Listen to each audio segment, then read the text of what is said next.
And we back with another episode of the Red River Rundown. Today it's just me, Boomtown. You know what I'm saying? Boomtown in the house. Boomtown. Today, you know what I'm saying? We got a lot to talk about. We are definitely going to be talking about LeBron to Philly because that changes the whole momentum of the NBA. But we're going to start off in the NFL because training camp is among us. Some teams have already reported. Some teams like the greatest team ever, the Pittsburgh Steelers, will be reporting on Tuesday, and their first practice will be on Wednesday. So I'm looking forward to that. But I wanted a quick chance because, like you keep telling people, fantasy football is right around the corner. So let's talk. Isaiah, give us some sleepers. Give us some people that are going to bust, pause, and you think they're going to be real good, and they probably going to ruin your fantasy season. I think everybody needs to do the smartest thing possible and wait to the later first rounds to draft Christian McCaffrey. I think everybody, of course, is going. Everybody is going to reach their ass off for two people. That is Jackson Smith and Jigba and Jamar Chase. They're going to be. Are they reaches? I think the only reason why I say that they're reaches, and don't get me wrong, we know the history of fantasy football. We've been in the game for long enough to understand that, like, the probability of you repeating the success of the season that you had before, it has happened, but it's not as likely as people like to believe or led to believe. So I think JSN is probably top 5. Jamar Chase might be one again this year. He still had a good season. I think the biggest ones that people are looking at now, people have got to go running back heavy. I think a couple years ago in the league that you run, Marlon, we had a feller that went and grabbed Derrick Henry at the first round with the 4th pick in the draft. His team wasn't quite as successful, but Derrick Henry had 1,900 yards and 20 touchdowns that year. Yeah. No, he made the playoffs. Just looked like a genius in that moment, and we were like, "What the fuck, Derrick Henry on this?" Crazy. I think people also might try to reach for George Pickens in the first round. I think there's a high chance that both Dallas receivers go kind of early, and the only reason why I say that is because George Pickens balled the fuck out, and so people are going to be like, "We them boys, this is our year. Dak's going to win MVP. We're going to." The only people that I can say are sleepers in my actual opinion, I don't know why, but there's something about Jeremiah Love that's like, it's enticing me. I'm thinking if we don't have some people that want to absolutely reach for the stars in the first round, I like him in late second, early third. I think Brock Bowers falls off a little bit. Last year, he was going in the first round in a lot of drafts. I think Trey McBride supersedes him. I think Trey McBride's probably, even though the quarterback play is questionable, I think Trey McBride still goes in the first round. I think a lot of people get Michael Wilson this year. They should be smart and get Michael Wilson before they get Marvin Harrison Jr. because, my God. And I believe in Kyle Pitts again. I believe in him. That's where I'm leaving it at the moment. Achan's going to go in the first, late first. I think Barkley falls to like middle of the first round. There's a lot of things that I'm thinking of that can happen. As far as quarterbacks, my sleeper pick for quarterback this year, mark it down. Sleeper pick for quarterback, Aaron Rodgers. Okay, look, I'm just letting everybody right now know that Isaiah is hoping that the leagues that we play in, everybody in the league watches and listens. And he's trying to troll everybody into making horrible decisions. He wants people to take Jamar Chase early. He wants people to let Brock fall to him. That's what Isaiah is doing, right? Realistically, the names that should be at the top of everybody's board should be names like Bijan, Jahmyr Gibbs. Those should be Mm-hmm. the first one or two. Mm-hmm. Jamar Chase is a nice name because you understand even without Joe Burrow, he's going to be solid. Maybe he doesn't have the high ceiling that he did with Joe Burrow with other quarterbacks, but he's still, man, he carried. You know what I'm saying? JSN can be nice. We have to see if last year wasn't a fluke, because NFL, you can say whatever you want to. That's like looking at a trilogy of movies, and the third movie is produced by a whole different company, and you can tell that like the CGI effects and everything, and it's just like, and then the fourth one they go back to the original, and it's just like that doesn't belong there. Like that's it could be that. I don't know if George Pickens goes in the first. I think George Pickens goes in the second. CD slides a little bit. I think everybody understands that CD is going to get a big target share, but I think that CD was looked at as a top half of the first round is where people would take a swing. I don't think he's that going into this year because of George Pickens. I think CD back into the first round, depending on how many players you have in your league. The second half of the first round is probably going to be something like Jonathan Taylor. Some of the running backs that fell, because we know people are going to take Christian McCaffrey in the first round because it's hard not to. How can you not want to? Even if you don't, how can you not want to? How can you?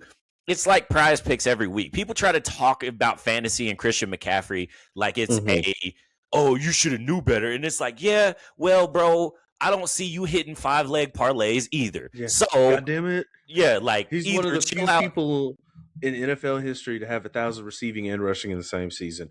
And I'm sorry, when I don't take a chance on somebody, they go crazy. That's all. You know what I'm saying? So and I know as soon as I take a chance on you, it's over, right? I don't think I've had a good combo at my first wide receiver since I took Antonio Brown in like 2019 or pre-COVID, right? Yeah. PC was a different time. PC is pre-COVID, you know what I'm saying? AC is after COVID. Or BC is before COVID, you know what I'm saying? But before COVID or after COVID, that I haven't hit like that in the first round. Now, there is a league, you know what I'm saying? Because Isaiah tried to troll y'all, and he ain't never won fantasy. You know what I'm saying? Isaiah ain't never won fantasy. But your boy here has won fantasy, and not just once, but there's two of them, right? So I have the hardware, and I just wanted to let people understand that. But look, I don't really think there's many sleepers this year. I don't think, because you said Jeremiah Love. Jeremiah Love would be like, he's one of those maybe end of second round that you can just say, hey, bro, like Jeremiah Love, maybe the Cardinals are going to be bad, but he's going to catch a million checkdowns. He's going to catch a million checkdown passes. So it's a smart pick. The Cardinals aren't going to be good, but maybe Jeremiah Love is a good sleeper where he gets a lot of targets, he gets a lot of carries, and maybe after they're down by 40, he breaks off a big run or he catches a nice pass and goes 30 and scores a touchdown to save your week. That's why I mentioned I think Michael Wilson could be an actual true sleeper at your wide receiver 2. I'm also looking at like you got the top tier guys. You know, you got CD, you got Jamar, you got Puka, you got, you can even throw in Devontae Adams to possibly, still have a high touchdown share in the red zone again. But where does Jettas lie with all this? I think this is a year for Jettas. Because last year is probably the worst quarterback play we're going to see Jettas get for the rest of his tenure in Minnesota. If it's anywhere close to last year, it's over. He's out of there. I think Kyler is better than what they had. Do I think that Kyler Murray is a superstar? Absolutely not. Am I saying that he is transcendent, like on some Cam Newton, I can go to a bad team and take them to a Super Bowl, even if we don't win? You have to admire my greatness to get this historically bad franchise to the Super Bowl. Kyler's not that. But can Kyler be Sam Darnold? Bro, why not? To a degree, yeah. Why not? Because, like, pre-Sam Darnold getting to Minnesota, did you think that – was there any consistent film on Sam Darnold for you to just be like, he can win the Super Bowl in the 25 season with the Seattle. No, nobody thought that. Everybody was just like, No. yo, Colin Cowherd's been glazing this dude forever, and we understand he's not that. He's not Josh, and he's not Lamar. He's not going to be an MVP quarterback. And it's like, yeah, but you can win Super Bowls without having MVP quarterbacks. Teams have been doing it forever. The Steelers have not had a MVP quarterback since Terry Bradshaw. We've won 2 of them. We've went to 4. You know what I mean? Like, you don't like. Yeah, I think Kyler can do that. He can manage. I'm looking at other teams where like the offense has some question marks. You want me to glaze for a second? Okay. Maybe 5th, 6th round. Michael Pittman Jr. Michael Pittman Jr. will be a solid target. People are looking at the Pittsburgh Steelers offense and they automatically assume DK Metcalf is going to benefit from it. Truthfully, I think Aaron Rodgers is going to benefit from it the most. Michael Pittman is what he wants. He's the guy that's going to go across the middle. He's going to have a connection with him. He's going to make the big time 3rd down plays to extend drives. He's going to probably be his safety valve. And again, it's you're thinking about fantasy and what you want in 2 different lights. I truthfully think Michael Pittman Jr. as a wide receiver 2 on a fantasy team is, if you do well with your running backs and you get 2 running backs, if you're in a 2 running back league, if you get 2 running backs that are nice, Michael Pittman Jr. is a wide receiver 2 that can get you by. I think so too. And that's where you could say he's a sleeper, because if you're looking at the other wide receiver 2 spots, you're looking at like, Pickens, Addison. You're looking at, people might reach and try to get Mekhi Lemon before they try to get Michael Pittman Jr. just because he's got upside. Because Devontae Smith is truly not a wide receiver. He's a wide receiver 2, but he's really like a 1B. Can we rabbit hole? Yeah. You want a rabbit hole? We rabbit hole. Is there any world that you see Devontae Smith having a breakout season similar to JSN last year? JSN was in the shadows. As DK's team, Tyler Lockett had been a long-time staple. We understood when DK left, we knew that it was like, all right, when Tyler Lockett got up out of there, we were like, what are they doing? Like, oh, are they just punting? And now we see they didn't punt. They knew JSN had it. So is there any world that Smitty gives us that explosion where teams aren't even just ready for him, similar to like what we seen with JSN last year? I think because he has less of an ego than what kind of clouded that team with A.J. Brown. Like, they were so complimentary to each other. I could see it being a breakout, but also it really hinges on the other group. Are the other receivers around him going to pose a threat? Because at points in the season, JSN was getting doubled, and old reliable, old Cooper Kupp was coming across the middle, getting first downs. Cooper Kupp wasn't balling out. He was just making those catches to where, like, hey, he's also a threat. Elijah Arroyo also was kind of a threat. Kenneth Walker was a threat in the pass catching game. And A.J. Barter started coming on later in the season before Torrey Horton got hurt. Torrey Horton had monster games for the Seahawks. So, and on that same clip, I think he has the potential to do that. It's just like, is Amon-Ra the perfect underneath slot guy because they're worried about Jameson Williams taking the ball over the top and scoring a 60-yard touchdown? Absolutely. That's what makes him great. He's a better route runner. So I think, to me, the 2 Ole Miss receivers that have constantly been in the media since they've been pro with DK and A.J. Brown, respectfully, physical guys, strong as hell, run slants and go routes. Hey, in Diggs. Isaiah said that. I mean, Boomtown said that. No, but I mean, really, really on some not hating type stuff. Like, no, they're really elite at that. They're just not. It's like looking at certain players versus looking at someone like LeBron in the NBA. This is an analogy of like LeBron is more well-rounded. Some of the guys that are in those conversations, like a Steph Curry, they're not as well-rounded of a player as LeBron, but they're because they're so great at 1, 2, 3 things.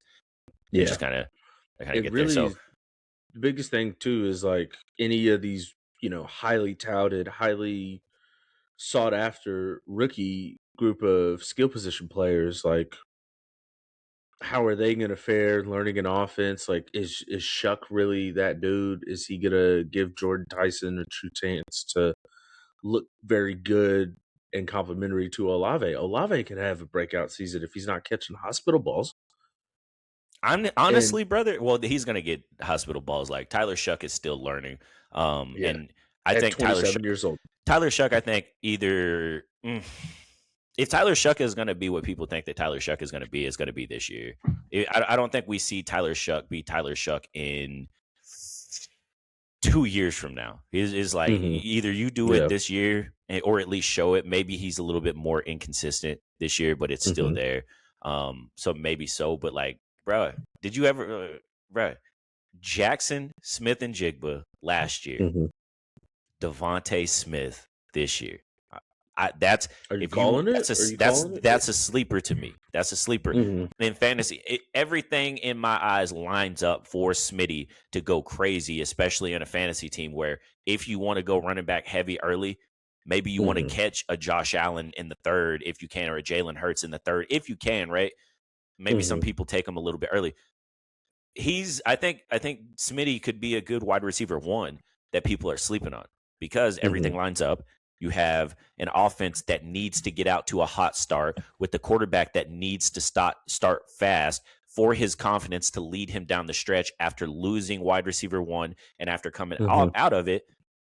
Devontae Smith would be a big reason of Philly saying that's why we were okay with moving on from me.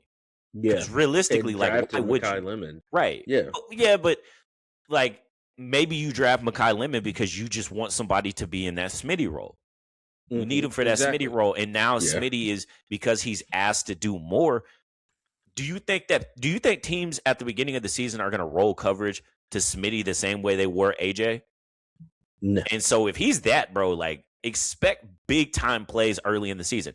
Maybe it doesn't last long enough for you to win, and that's why the wide Hmm. receiver 2 spot on your fantasy team, it has to be a lock. It has Yeah. to be a I'm. a Bowser, a Hmm. banger. But Yeah. I think you can get by with Smitty as your wide receiver one. I'm also looking at like some second year guys too. Like, is Luther Burden going to break out? Is Matthew Golden going to break out? Because right now DJ Moore's gone. Facts. Odunze is going to be your one. And then as far as like Green Bay, it's like, who is your true one? The way they pay Christian Watson is him. Those are other things that I'm looking at in the Don't tight do end it. position. Yeah, Don't I do it. know, No, I'm no, saying and not you. I'm talking to the listeners and the oh, viewers. Do not do it. Like, and maybe I'm wrong, but Christian Watson is that perfect, like waiver Kyle Pitts. wire. He's that Yeah, Kyle Pitts. He's that, oh man, everything is lining up. You have a quarterback, a system.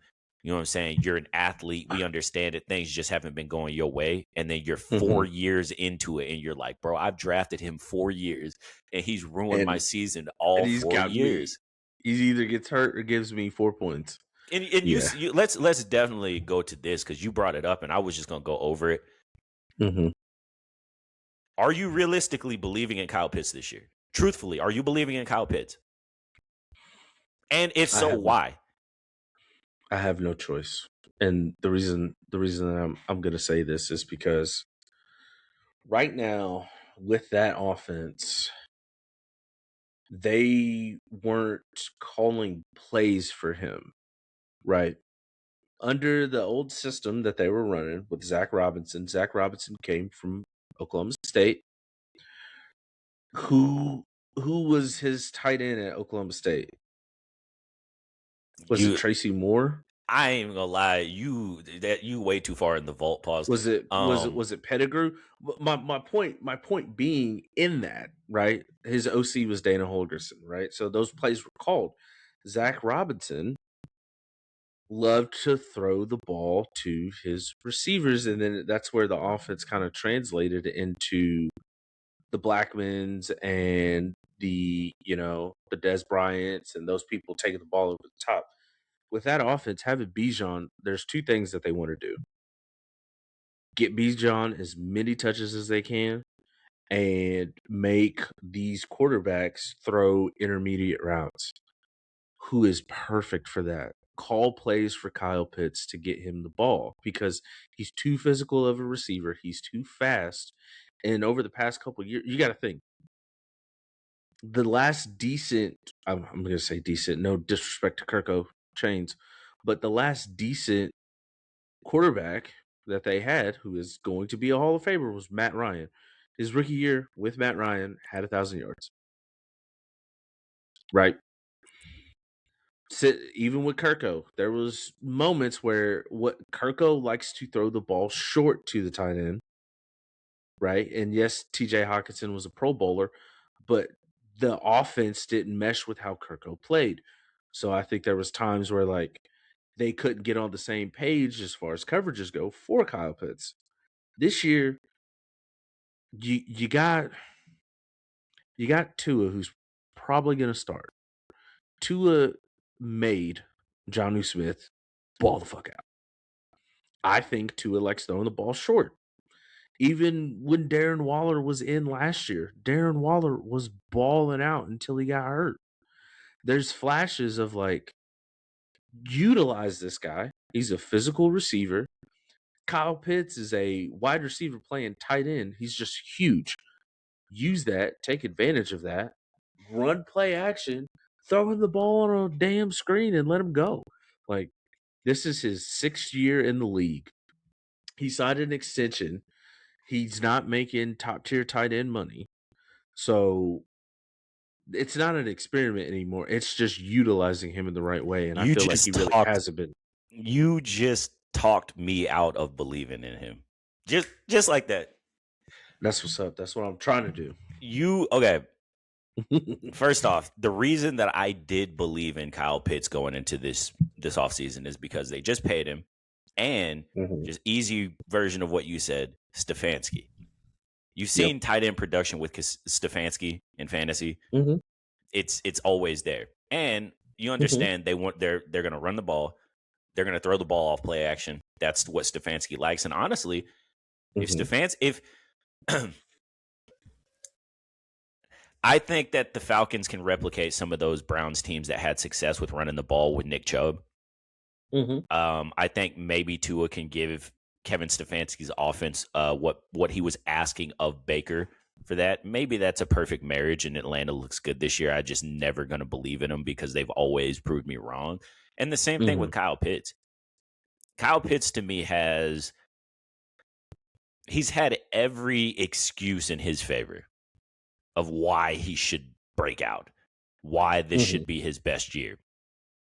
And I think it's going to be.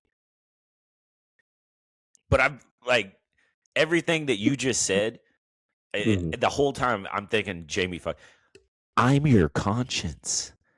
I'm like, bro, I know that I'm not going to be able to do these things. I'm your conscience. Yes, Kyle Pitts, it's a good idea right now because it's July. But in November, whenever you need it, it ain't going to happen because I'm your conscience. And once teams later in the season start making him block more, he's going to get frustrated and he's not going to give you a good route. I'm your conscience. Don't take Kyle Pitts because if you do, you're not going to be able to make the playoffs. Because I'm your conscience. So I think that Kyle Pitts should be, like, I don't want to say he should be a sleeper. He's one of those. Kyle Pitts is a bust that he should be able to finally turn it around. Like, I see videos where Kyle Pitts is in people's jailhouse because he's just, Kyle Pitts is the biggest. I'm trying to think of he is the biggest like commercial that shows you big juicy steak that you're looking at it, you're like, oh my God, that looks phenomenal. Or you're an Instagram reel or a TikTok video that you get sent of a steak. Yeah, and it just looks fantastic. And then you go to the exact spot, the exact place, and then you sit at the exact spot with the exact same steak and you cut into it and it tastes like a chili steak. No disrespect to Chili's because it hits too, but you were expecting like Gordon Ramsay. And now you mad because you just spent $45 on this and you could have spent $12 at Chili's. So Kyle Pitts is Buffalo Wild Wings or McDonald's? Nah, because McDonald's has the chocolate chip cookies, so that's elite. I don't think Kyle Pitts is showing anything elite. Like even Buffalo Wild Wings, like maybe the food isn't elite at B-Dubs, but like the vibes is they have mastered a. You're putting it into perspective, though. I'm saying how? He's like Wendy's, fam. He's like Wendy's. He's like Kyle Pitts is Arby's. Kyle Pitts is Arby's. You look at the menu and you're like, man, this shit could smack. And then you eat it, However, and then you, yeah, bro. Beatboxing, your stomach's beatboxing. Now you in the bathroom having conversations with the Lord, talking about, hey, bro, I promise I won't do it again. Yeah. Okay. So that's Kyle Pitts, bro. Respectfully, bringing up another Long John Silver's. So you're saying people are dumb if they reach for Kyle Pitts instead of grabbing Dallas Goedert, which I've done every year, and he's always had. No, I think Kyle Pitts is going to be a reach if we're being real, because I think that Kyle Pitts is someone that if you want him, you're going to have to take him early, and I don't think there's if Kyle Pitts falls to you, then fine, right? Yeah. If he drops in your lap, pause, then yeah, but that's not. We understand. Every draft you go to, you're gonna walk in, and there's gonna be somebody. The first one of the conversations that you're gonna have on draft day is, what do you think? Who's taking a chance on Kyle Pitts? And who's doing it? Because last year I was gonna take the chance on Kyle Pitts last year. I remember I showed up and I got asked after being there 3 minutes, "Are you gonna take a chance with Kyle Pitts?" And I was like, "I plan on it." And he got taken, and I was upset. Mm-hmm. In December, bro, I was not upset. I was not upset that I didn't. Shout out to Zach, who said, "I'm gonna do it." Marlon, I'm gonna do it. Yep, wrote it in. I appreciate it. I appreciate y'all for saving me from myself, because Kyle Pitts just not it, and that's what I'm saying. Like, I don't think he's. Yeah. I don't think he's a sleeper. I just think the only time it makes sense to take Kyle Pitts is if he falls to you. You know those Instagram reels where people like they're giving you their draft, like their fantasy rankings, and like, oh, well, we've hooked up one of those videos for you today, and it's like at the 4th spot, this is, and it just shows highlights, and then it tells you who it is, and it's like and follow, like those videos. Yeah, bro, they're telling you take Kyle Pitts because I'm your conscience. They're trying to get you to do it, bro. They're working with Vegas. They're working with Vegas. Last thing that I want to bring up is, obviously, I think we know the top tier quarterbacks that are going to get took. Who's a true sleeper? Who's truly a guy that we're? You want to go back to what you said? What? You said Aaron Rodgers. And look, do I think that Aaron Rodgers okay. This is the true. You have to look at fantasy versus actual football completely different. Do I think that Aaron Rodgers is going to be the perfect team or perfect quarterback for the Pittsburgh Steelers? No. Do I think in fantasy, if you wait until late to take a quarterback, can Aaron Rodgers keep you afloat? If the rest of your team is set up correctly, yes. Because there's going to be a few weeks that Aaron Rodgers and Mike McCarthy with DK and Michael Pittman and whoever else they have with Rico and Jalen Warren, they score 40 points. It's going to happen. And Rodgers is going to have 4 touchdowns. He'll give you a few of those weeks. Most of the time, you'll get a smooth 15 to 18. But there's going to be some big time weeks. If you're one of those guys that likes to take quarterback late, and you're a guy that doesn't care if you don't need your quarterback to score 30 or 40 to win. You're okay with them scoring 15 to 20. And if they have a 30 or 40 point just masterpiece, it just adds. Better. Aaron Rodgers would be the perfect person. And that's not a bias because I'm really not that big of a fan of him. But I think he would be fine. But there's other quarterbacks that you can get in that slot. One that I won't trust is Trevor Lawrence, because I feel like when I take Trevor, but he can do that job. Trevor is a guy that can get you 15 to 20 points and then maybe 1 to 4, but you have to draft him accordingly. If you draft Trevor Lawrence in the 6th round, you just cooked your entire fantasy. That's just what it is. 11th, 12th round, at the end of that mug, Trevor Lawrence is still there. Hey, Bucko, welcome to the Vipers. Let's go, bud. Yeah. I think overall, Aaron could be a sleeper. Tua. One of the I'm not sold on that. I'm not sold on Malik Willis either, even though that's my team. So no, Because yes, in fantasy, no. Tua, the reason is just the offense. yeah, I think Kevin Stefan. It's not going to be pretty. I don't think Tua's going to throw for 5,000 yards. I don't think he's going to have that replication of he's a Miami. 250-2 guy at best. I think he throws 3,700 yards if he's the starter every week. And but Yep. honestly, like he's going to throw for like 37 touchdowns though. Because they're gonna get in like the red area, brother. Play action seems little Charlie check down. Yeah, and Bijan just start. Yeah, he's gonna throw for like 35. So if we're talking true sleepers, I don't think you should bet your fantasy team on Tua, but he's not. Maybe a waiver wire, but I mean, yeah, maybe Brock Purdy is always nice. Yeah. I mean, but I don't think there's anybody that would be considered a sleeper. Like, I don't think there's anybody that's going to be a new quarterback stepping in like your Tyler Shucks or maybe Jackson Dart. Maybe Jackson Dart can be a sleeper. Is this the year, even though it's the second year, do we believe in Cam Ward? Fantasy? No. He said no. No. Can he get more wins? Yes. Yes. Fantasy, no, because I don't think that he's going to add as much of a rushing upside to help you in those weeks. And then he's going to be, I think because of that division, Cam is, and him still being young and them having a defensive-minded head coach, Cam is going to have a lot of weeks where he gives you 170 yards passing, maybe 2 touchdowns with 1 interception.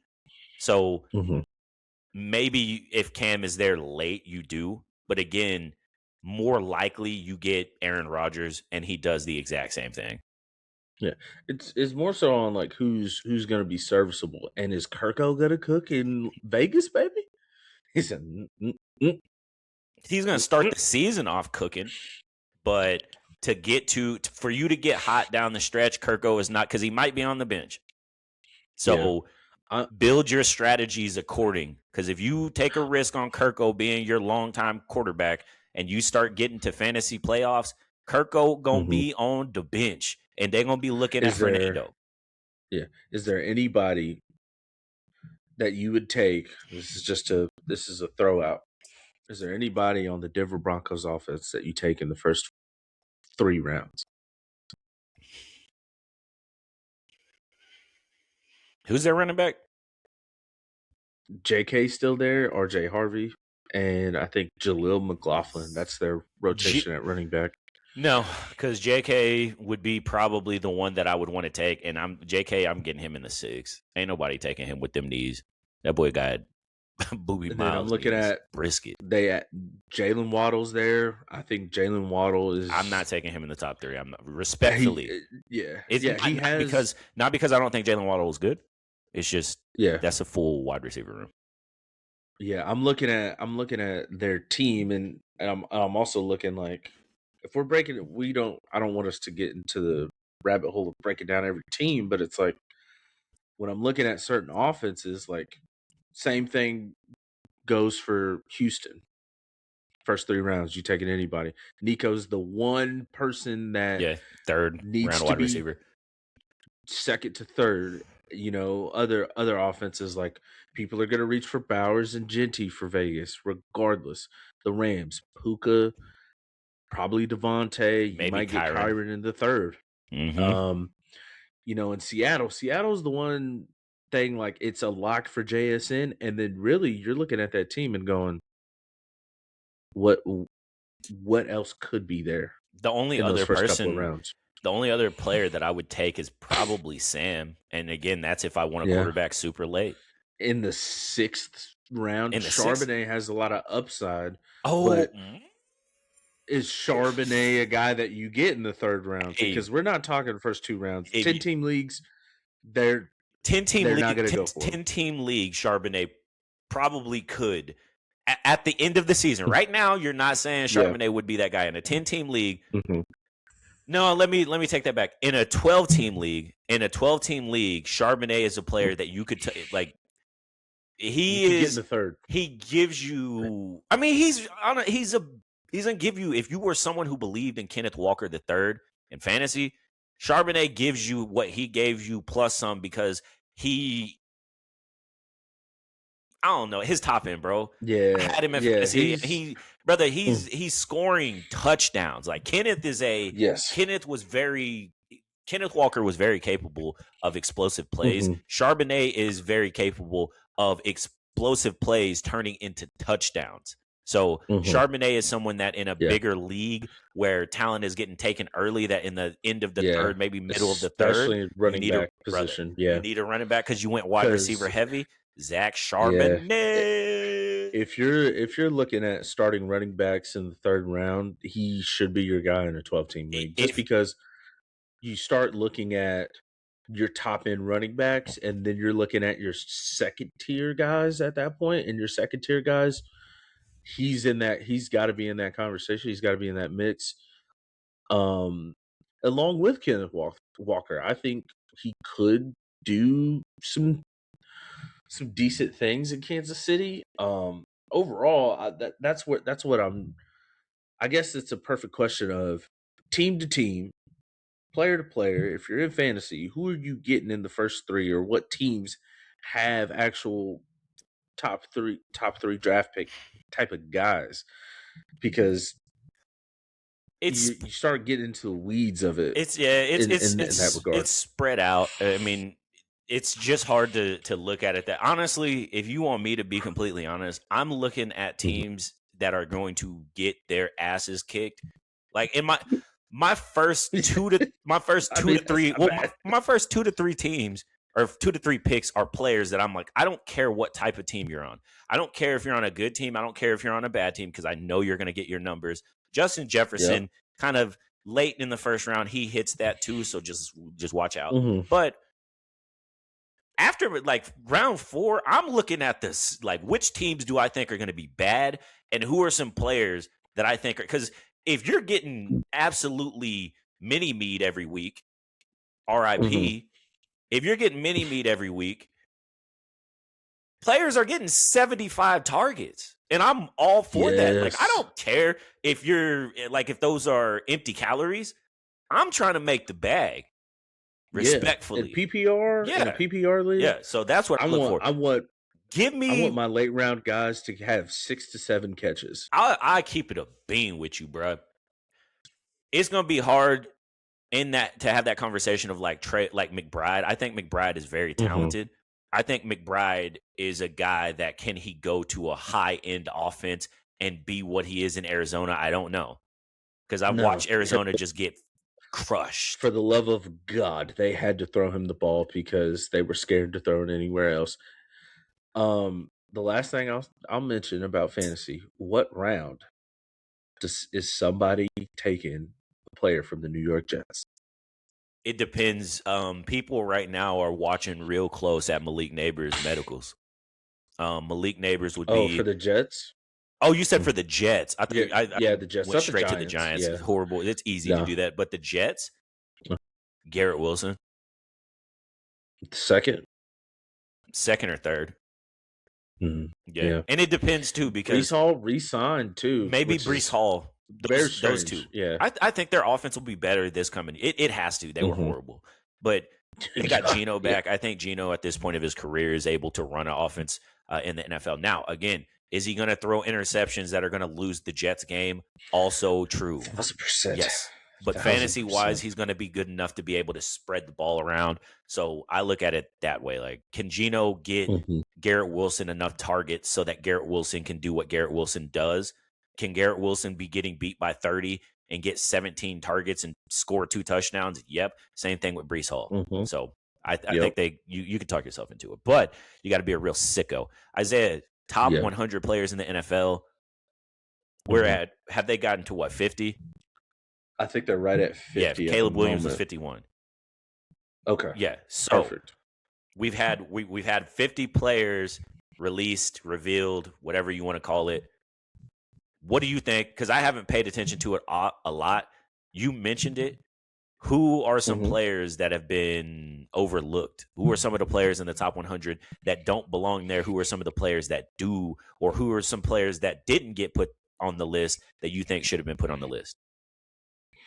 Um, well, I got it pulled up now. So I'm gonna start from the 100.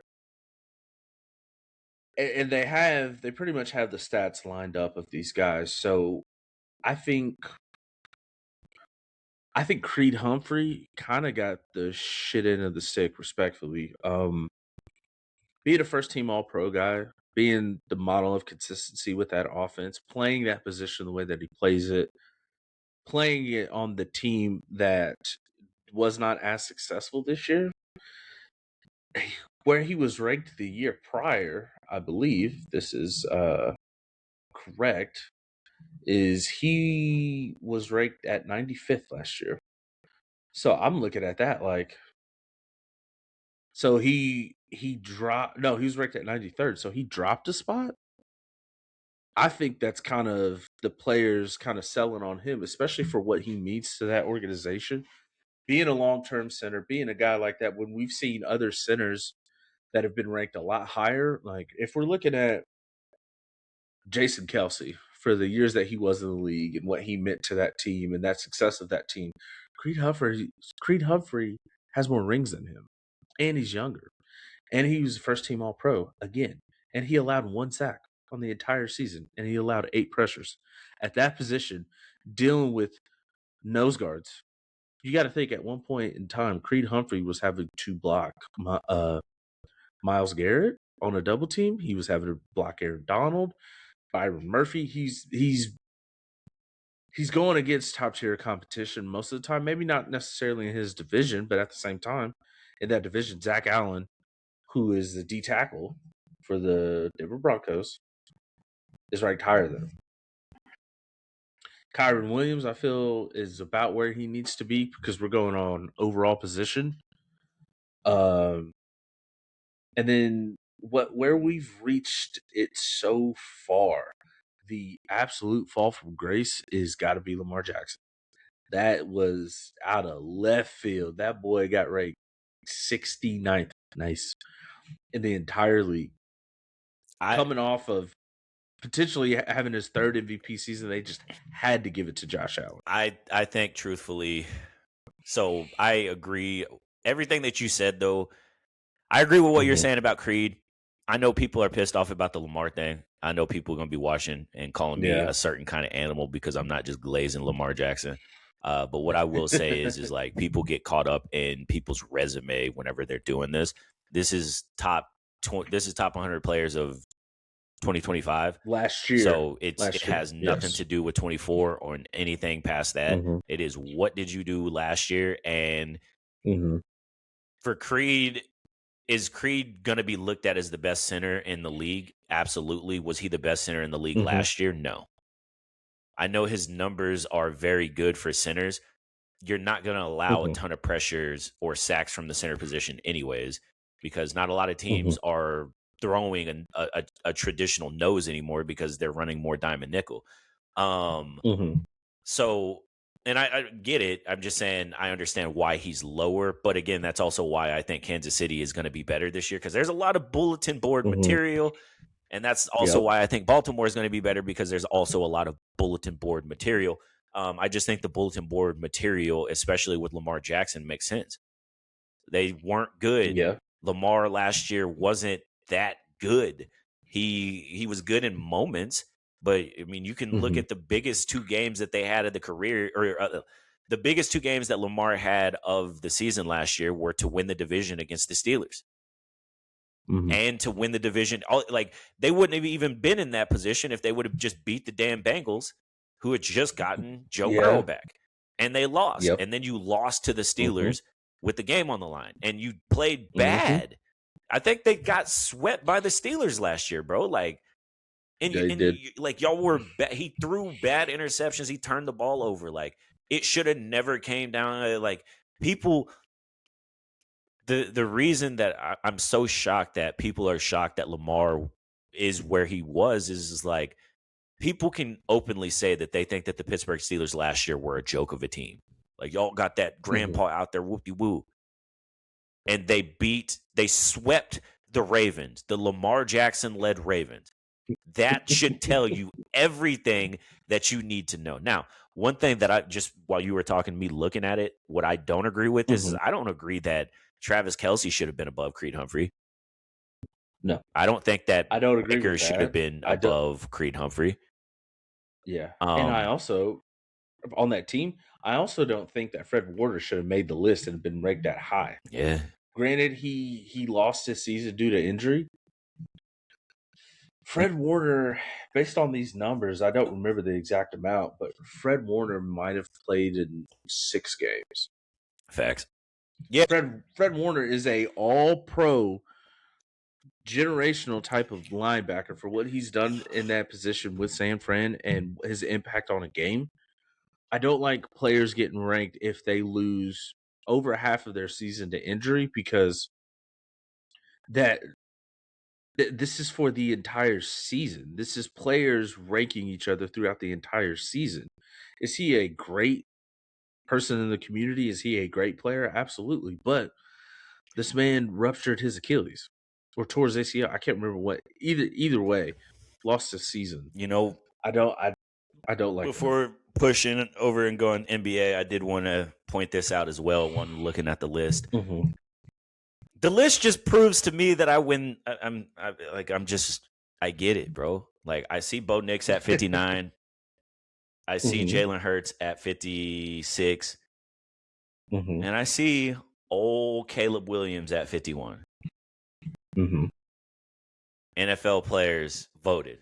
And I feel the reason that they did it isn't because of numbers or wins or anything that we as fans can look and want. They're grading it based off of what they see them having to do, if that makes sense. And and also just because it's 2025, like, Jalen didn't have that good of a season. Early in the season in Denver, there was a little bit of noise. Maybe Bo had taken a step back, or maybe he wasn't as good until he got to the playoffs and he was able to make those plays. And then people looked at the numbers and they were like, damn, actually, clutch for clutch and everything like that, he's on par with Caleb. It's just, you're right. He's very much on par with Caleb.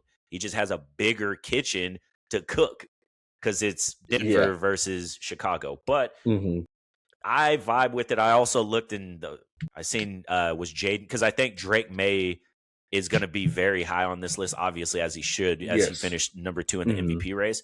I looked to see where Jaden Daniels finished last year, and Jaden Daniels was 21. So the first thing I'm looking at now in the list is how high is Drake May? Because Jaden went to the conference championship and they put him at 21. Drake goes to the Super Bowl. Is he going to be higher than 21? Do I think that Drake May last year had a better season than Jaden Daniels did in 24? No. No, I don't think so either. I'm looking at, I know we're about to go to, LeBron James. But also, you look at the biggest argument that I have is 2 out of the 3 Florida quarterbacks, because old boy ain't gonna make it.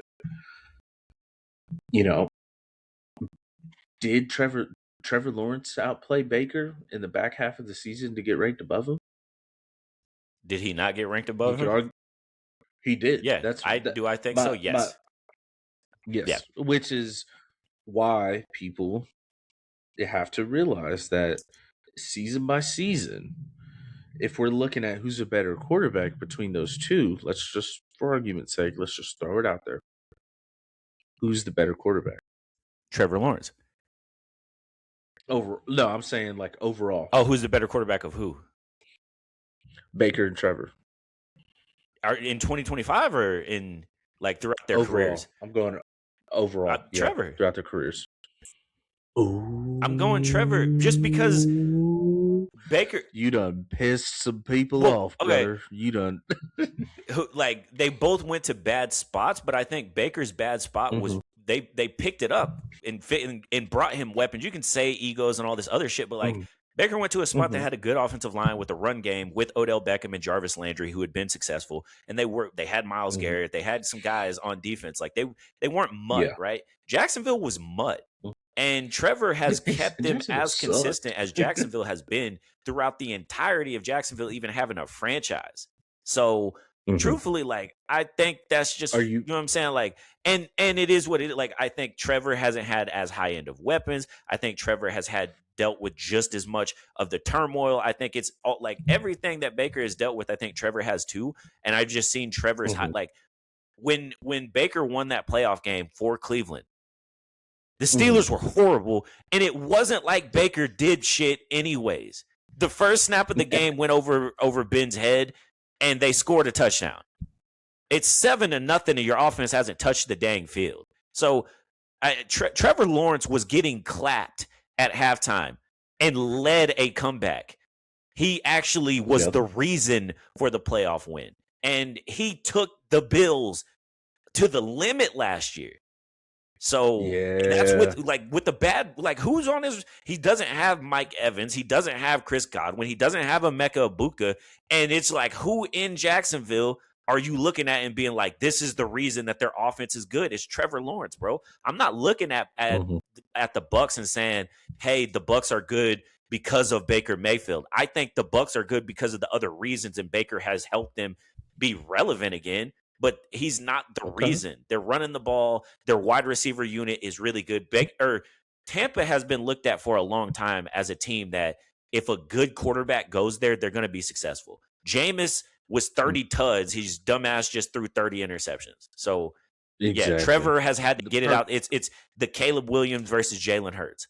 That's what I look at whenever I see it. Baker has had a lot more go right for him than Trevor has. And yeah, I think Baker just starts every season as an MVP candidate, and people, I told you Baker's just as good as these guys. And then whenever the season actually kicks off and it's time for you to show that you're the best, and that's when you make your name, like, shit, people forget, like, there were a lot of Tom Brady's early in the season where people were able to win games, and we watched Tony Romo and Dak Prescott lead game-winning drives in the regular season forever. But whenever it's the playoffs and it's cold and it's time for you to elevate yourself as one of the greatest of all times by doing it that way in the biggest moments, you piss down your leg. I've watched Baker do that. Unfortunately, I love him. I've watched Baker do it. Trevor has stepped up. Trevor's been the better quarterback since even college. Clemson didn't have they had talent. Don't get me wrong. They didn't have as much fucking talent as OU had offensively. They didn't have the same scheme, and they were pro style. We're going to run the ball and play action, and they did. OU was a spread. I will say, Clemson did have a better defense when Trevor was there. I agree, but I'm saying offensively high power. I'm saying far as what do you want from your quarterback? Do you want your quarterback to come in as a spread guy who has to learn how to play the NFL, or do you want to have an NFL pro style quarterback that's ready to play, that you feel like you can get them to play in the spread if they have to? Give me the NFL pro, because once the game needs to be slowed down, they can then slow it down. Trevor can slow it down when he needs to. He's not throwing full gas all game. He's got a breaking ball. He's going to save his arm. Cameron, who is on vacation right now, is shedding one single tear for you giving Trevor his flowers the way that you just did. And Zach Wonderlick is probably going to cuss you out the next time he sees you for that take. That's fine. Which is perfect, which is why we do what we do. And like I said, who do I like more? I like Baker more. Who do I think is better? Like, bro, I'm giving you takes like I'm betting my entire savings on it. I'm not betting my entire savings that the gods of football are watching and they're like, oh, yeah, bro, Baker's better at. Yeah, who's better? The guy that sat on one organization and had an organization believe in him, or the guy that's been on 4?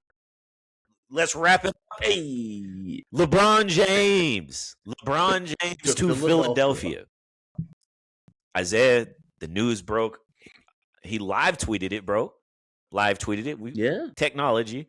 Yeah. What are your thoughts about LeBron? We can have the open mic. and just kind of talk. What are Okay. your thoughts on Bron going to Philly? What does it do to the NBA? And do you think that Philly is a true contender? You think that it's like they like? Do you see them as the favorite to win the NBA Finals? No, no, Explain it. because you're dealing with Embiid, who absolutely lacks consistency. You're dealing with two young guys in Maxi and Edgecombe who kind of need the ball. I think Maxi's a little more selfless than um Edgecombe is. Edgecombe's younger, which makes sense. You got Jalen Brown who went there to be the guy and have a perfect running mate. Embiid is getting older. People don't realize Embiid was drafted in 2014. It's just he didn't play for the first 3 years of his career. And then every year, he's never played in a season more than I think 70 or 65, 66 games, something like that. So he's going to be hurt at some point in the season. How does LeBron fit with that starting five? Because pretty much they are throwing the entire kitchen sink and betting everything on that starting five.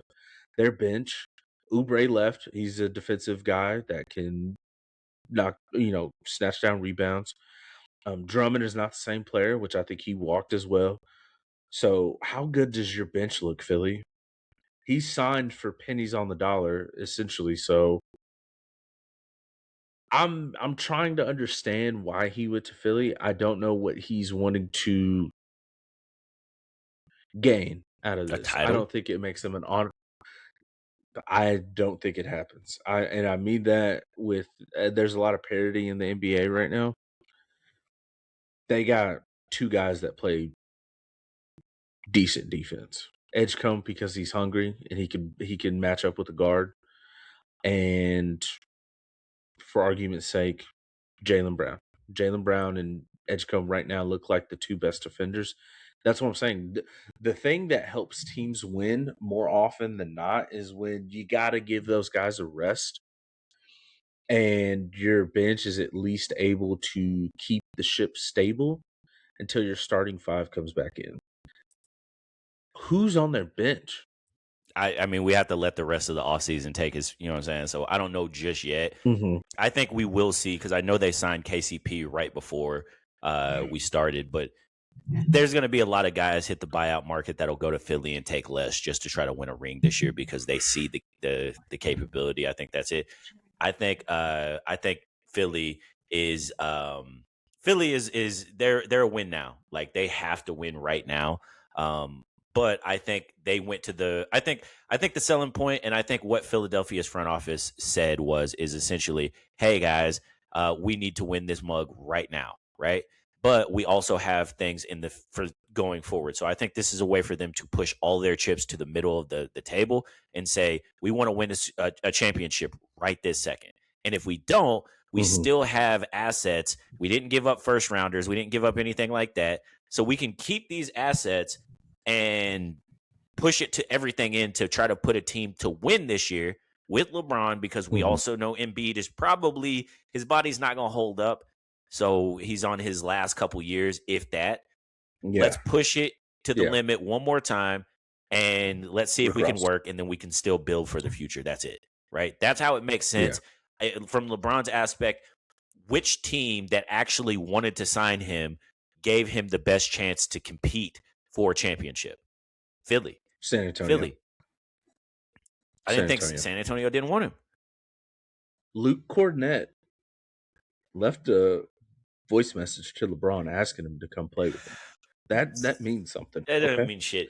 I think Philly does too, because if you go to San Antonio, you run a risk to do what you're gonna like. How do you win? How do you win with LeBron right now? You don't make him do shit until it's the playoffs. You keep him fresh. Philly has the bodies to do that. They can. Embiid, I think Embiid and Maxey are going to show us two things in the regular season. The plan is not this. I don't think it's going to work. The plan should be Maxey and Jalen Brown are running the ship majority of the season. Yes, there's going to be some games that we're full strength, But Braun is old, and Embiid's body is linguini. So we're gonna see the future. Can y'all two coexist? Can y'all lead us to some wins so that once they leave, we're still building and going to win championships or at least compete? So we're gonna see that, and then we're also you can keep him fresh, you can keep Embiid fresh, and if they're all healthy, bro, they're gonna be a problem. Like I think they can, Yeah, I if don't. healthy, they can compete with the Knicks. I think they truthfully can. Yeah, So yeah. I think that would be why you push all the chip and yeah, San Antonio. I'm not putting that much on Wemby. Like Wemby could get hurt, knocking on wood, but like he's a bigger guy. Like what does it look like without him there? Now LeBron has to be LeBron, and at his I think age, he on the can't. defensive side of the ball is what helped because they they moved the ball at a very good clip, and I think that's why it was. I didn't want him to go to San Antonio, but I thought, as far as his best chance to win the Well, finals, but probably San but Antonio. Maxi, they have their players play enough defense to allow LeBron to rest. They don't. They're not gonna need him very often to play.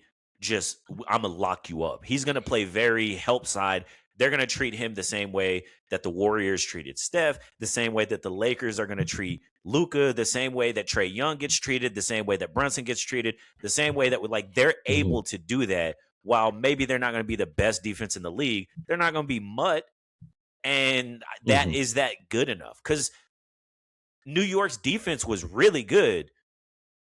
But I mean, even if they weren't, they were getting buckets, right? So I guess my counter argument. What was Philly missing when they got absolutely ran out of the building against the Knicks? Health. Embiid was in and out of the lineup. They didn't have other stars. They didn't have a Jaylen Brown there. Jaylen Brown alone would have helped in that series. But now, if you go into that series and you get Embiid healthy and LeBron healthy, that's what you were missing in my eyes. You can go forward and say that's what we needed in that series to beat the shit out of them. It's going to help. Is it going to make them 4-1 them or even beat them? No, but it's at least an option of like we're running out of options, bro. Like it's going to be hard to move Embiid because of his contract and people know his body. So like let's try to win one while he's still that, you know what I'm saying? While he still can. Has a chance? It's it. Like this year and next year, you can say realistically that his body's not gonna last that much longer. So why not? Well, I think his mentality too. I don't think he would have played that for this much longer because he can't stay healthy. But I was thinking that, remember, I said even on the pod, I thought Denver was going to make a move like this or moves like this for like Jaylen Brown and somebody else, because I was like, Jokic is. Yeah, they were just like, nah, his body is bad, and Denver was like, nah, Jokic can play for another 4 years. And Jokic looks like he lost a little bit of weight. Obviously, it's the offseason, so once he gets back over to the States and starts eating some of that chicken and some of that barbecue, he'll put some of that weight back on. But I think it truthfully makes them. I think it makes them a NBA champion contender. Do I think that they can win a finals? Maybe, but I don't think this is the same Eastern Conference that LeBron dominated. No, I don't think so. I think honestly, if you want me to be truthfully, or if you want me to keep it a being with you, Isaiah, I think the same people that think that Philly are just going to go through and sweep everybody and easily win a NBA Finals are the same people that believe that Aaron Rodgers is going to win the MVP and the Super Bowl MVP this year for Pittsburgh. My kind of guys. Yeah. I mean, it was. I remember 2015 too. It was fun times. You know what I'm saying? It was beautiful. Cool. Not a care in the world, and the quarterback play was amazing, and the NBA was amazing, and you got to see people in their primes, and you loved it and enjoyed it.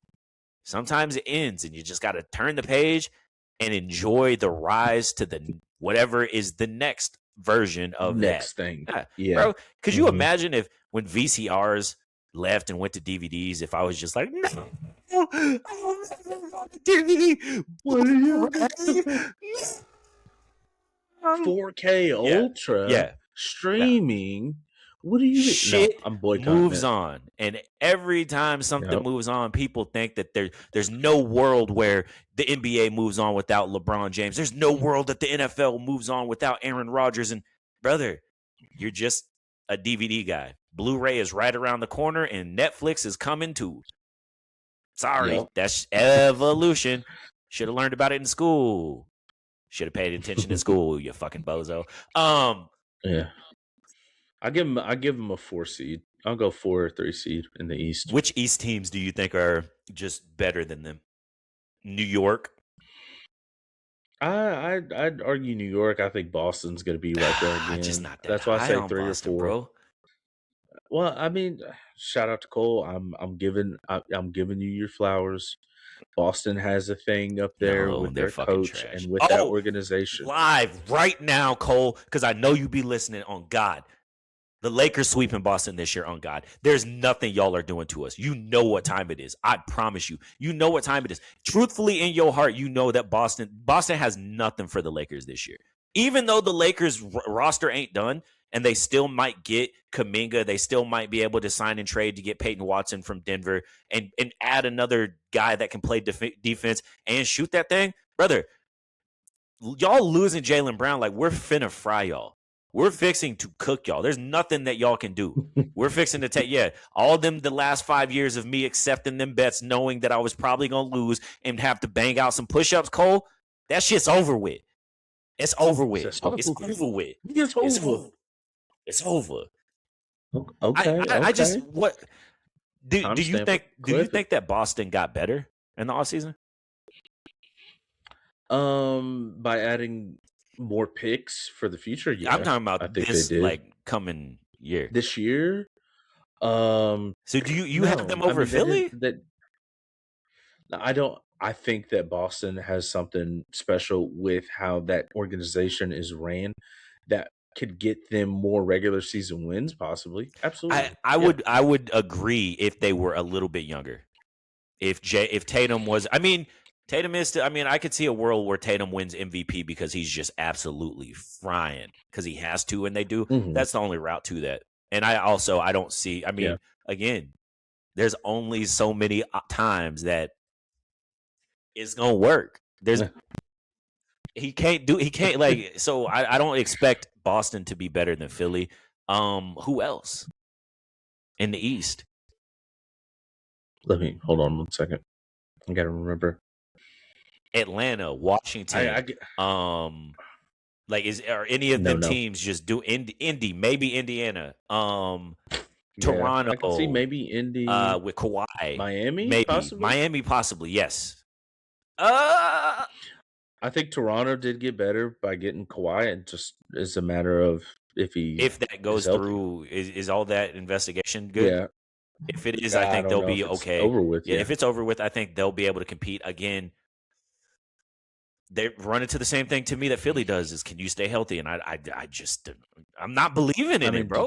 Detroit was. What did they do in the offseason, bro? They lost Isaiah Stewart. Who did they trade him for? Yeah, I don't know. I think it was somebody to give Cade a number 2. I just can't remember. Yeah, it was a decent one to give him a number 2 guy because Tobias Harris went to San Antonio. That's crazy too. Oh no! But I think also their coaching, the way that who is it? Nick Nurse? Is Nick Nurse the head coach for Philly? I'm not gonna. I have no earthly idea. I think he is. I think it's Nick Nurse because he's the one that won with Toronto, and then the next year he got fired. And that's how fast it moves in the NBA and the NFL too. Is you can win. Yeah.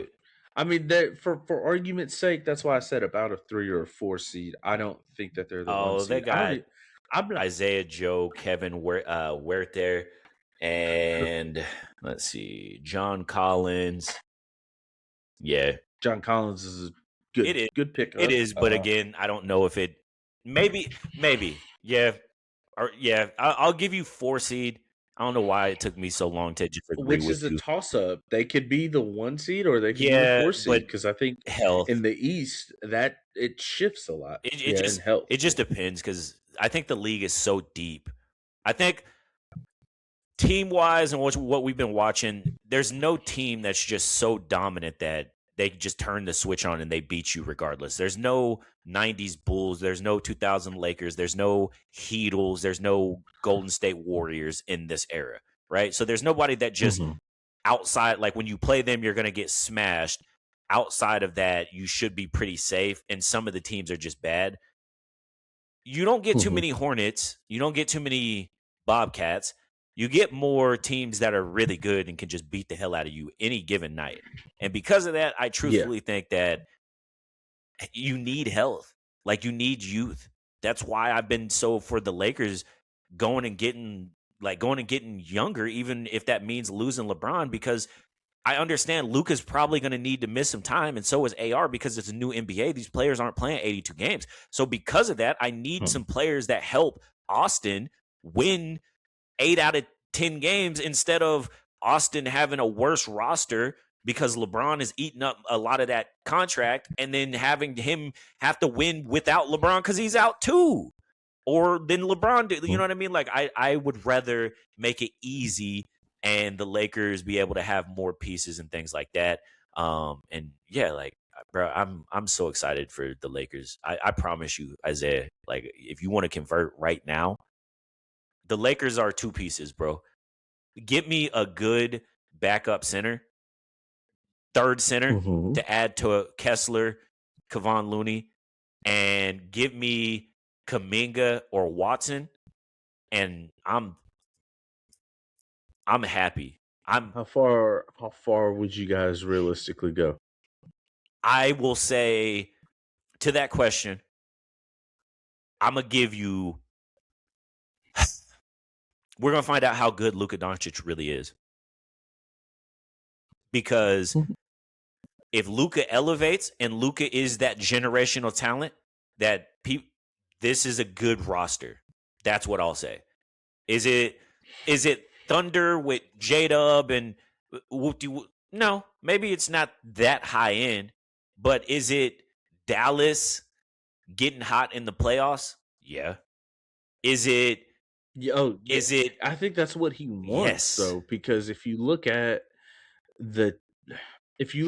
whenever he was playing with LeBron, it threw off the things that make Luka great. He still had moments, but there was times where like they could blow out a team by 20 and they could lose by 20, and they were at full strength and had full health. Yeah, they did. So it's like the balance of what he looked like within the team whenever he was sitting and whenever he was playing. Who is this play for? Facts. And versus Luka only initiating it. Luka doesn't have to be off the ball. I love the smoke that the Lakers are getting on social media. I love it. As a Lakers fan, I love it. I love that people hate him because LeBron is gone. I love it. I truthfully love it, because as much as I love like what LeBron brought to the Lakers, like I also understood that his age became an issue, and I understood that for the Lakers to get to that next step, they had to. This is moving off of Shaq for Kobe.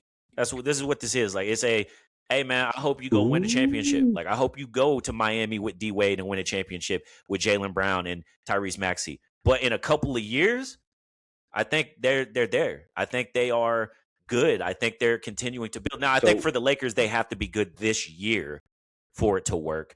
And I think they're in a lot better place than the Lakers were coming off of Shaq and Kobe. Is he European Mamba? I hope.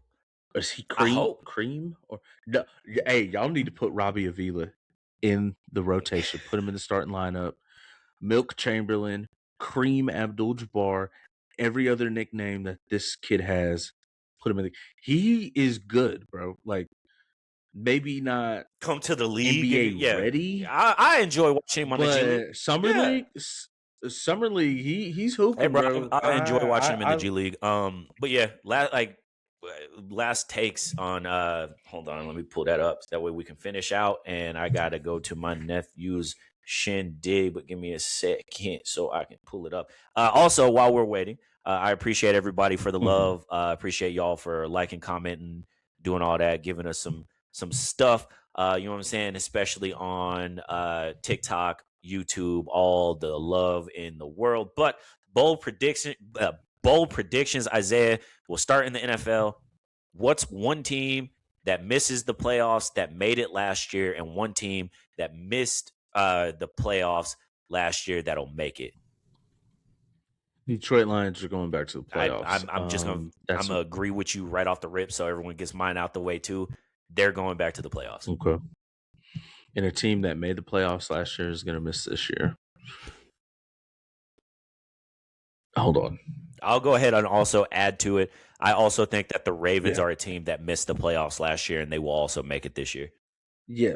Yes. I think that a team that made it, that'll miss it. I truthfully think that honestly, if you want me to keep it a bean, like I think it's going to be the Chargers. Ooh. Yeah. I now say what you got to say. Patriots, say what you got to say. I've said it for you have. Okay, I got you. 6 months almost that they're not going to make the playoffs. Patriots is trash. I'm on board. I sent a tweet out the other day for you. Patriots is ass. And I think the Dallas Cowboys make the playoffs this year. Agreed.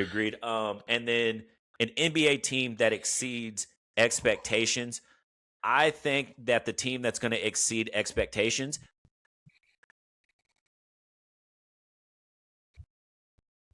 I guess it's the Los Angeles Lakers. Is that easy work, bro? Trying to say?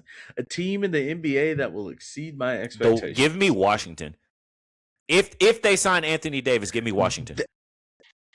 If they don't win at least, I'm gonna be nice here.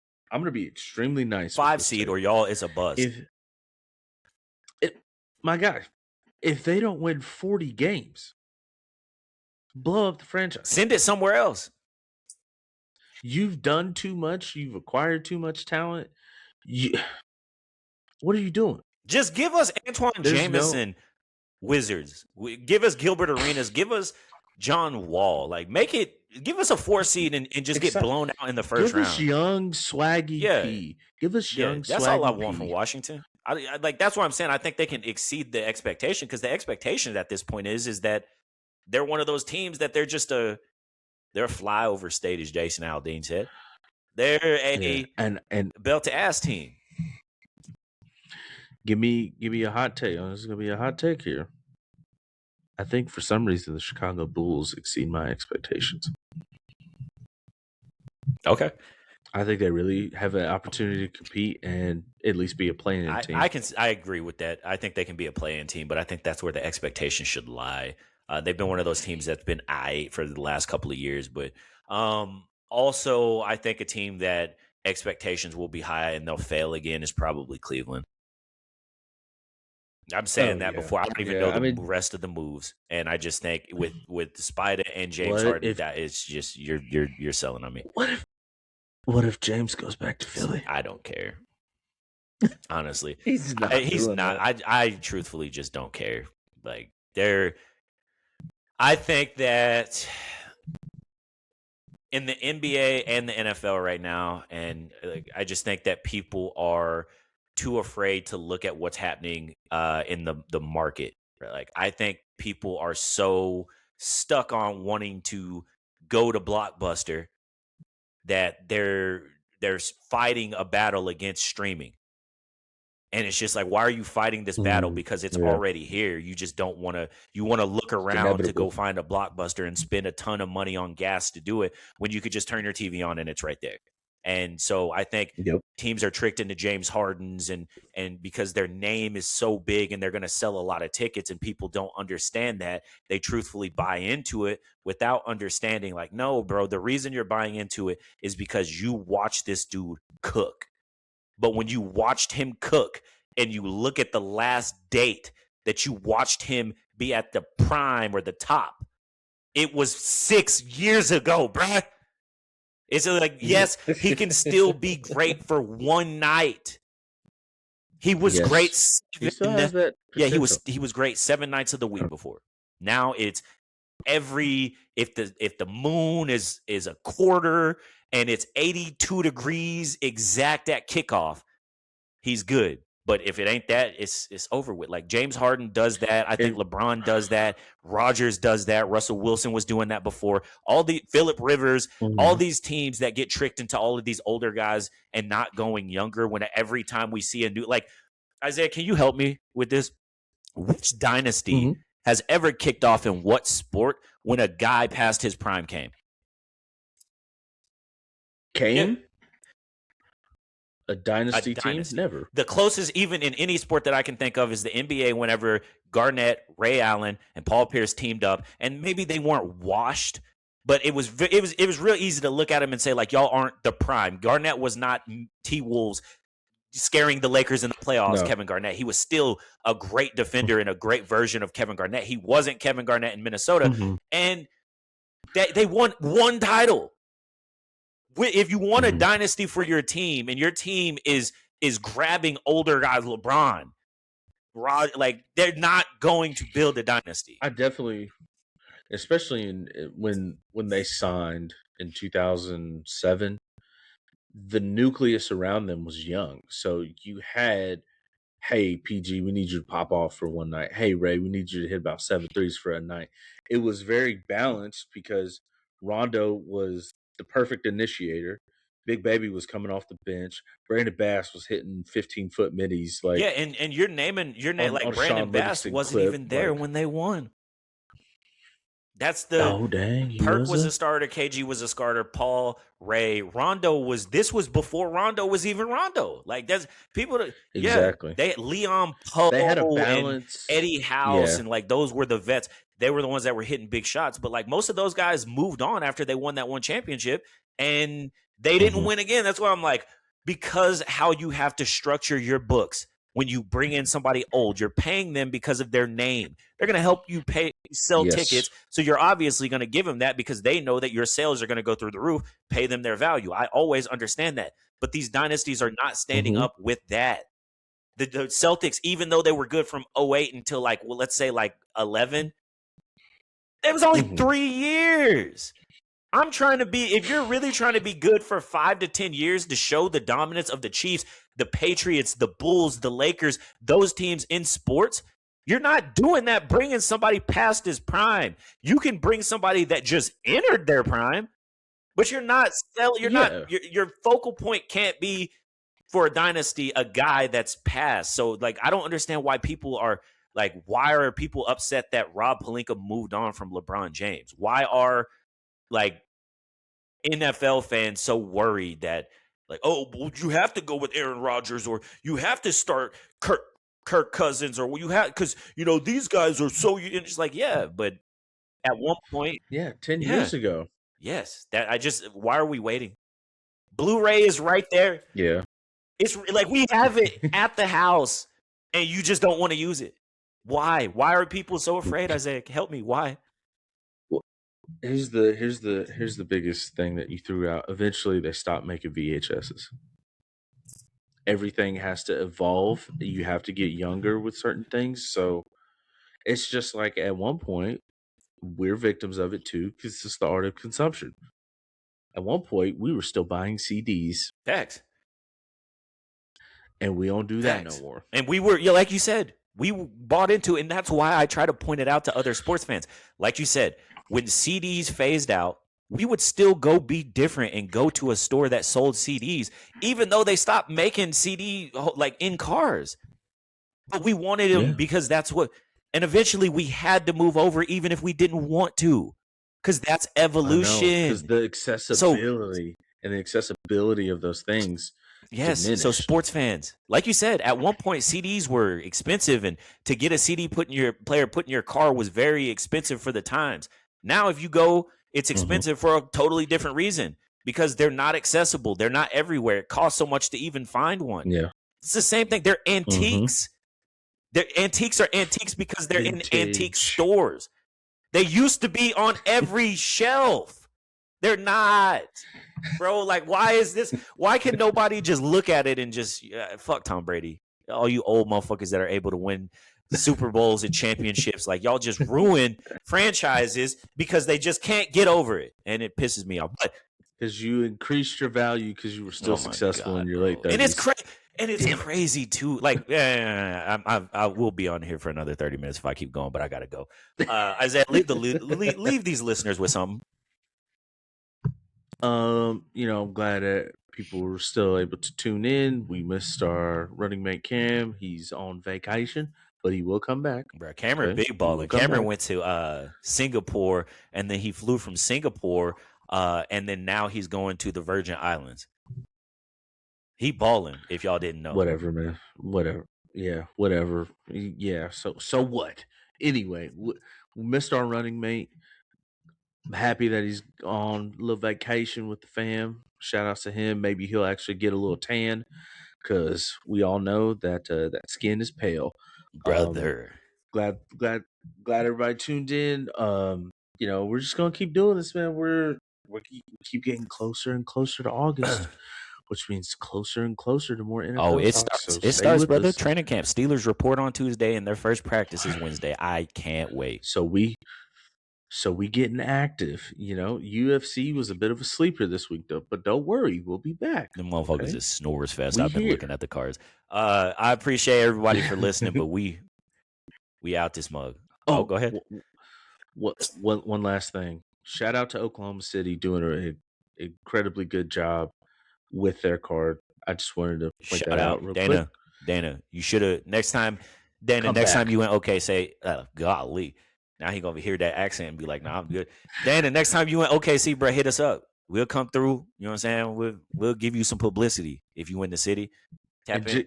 And get Jacoby Smith on a card immediately. Fact. We'll sit cage side on some Theo Vaughn type stuff. Get there before, when y'all setting up. Just let us in. We'll go live, take some pictures, get lit, and it'll be a good night. But we appreciate y'all. We out.